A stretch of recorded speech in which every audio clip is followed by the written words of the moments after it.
کوئی شخص جو ہمارا نہیں ہے، اہل حق میں سے نہیں ہے، اگر وہ کوئی بات ایسی کہہ دے جو اہل حق والی ہو تو اس کا معنی یہ نہیں کہ اس بندے کو اس ایک بات کو ایسے سر پہ بٹھا لیا جائے.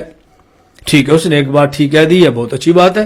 ہم اس کی ایک ٹھیک بات کو لے کر باقی ساری غلط باتوں کو نظر انداز نہیں کر سکتے.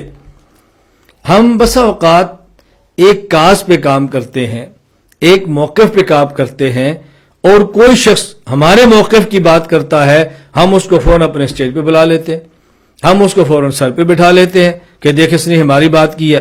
میرے بھائی بات اچھی طرح سمجھو، ختم نبوت ہمارا عقیدہ ہے، صحابہ کرام اہل بیت رضی اللہ عنہم اجمعین ہمارا عقیدہ ہے، ائمہ مجتہدین اور فقہا اور محدثین یہ ہمارے لوگ ہیں.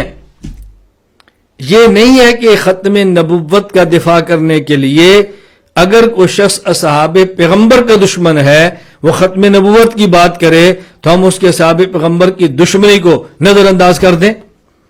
اور اگر کوئی شخص ائمہ مجتہدین اور فقہا سے عداوت رکھتا ہے، ہمارے ائمہ مفسرین محدثین اکابرین کو برا بھلا کہتا ہے، اور وہ کسی موقع پر صحابہ کرام رضی اللہ عنہم اجمعین کی تعریف کر دے تو ہم اس کی اس تعریف کو دے کر دوسرے پہلو کو نظر انداز کر دیں. ایسا ہرگز نہیں کرنا چاہیے. اگر ہم کام کرنا چاہیں تو ہمارے اپنے بھی بہت ہیں، ہم خود بھی کم نہیں ہیں.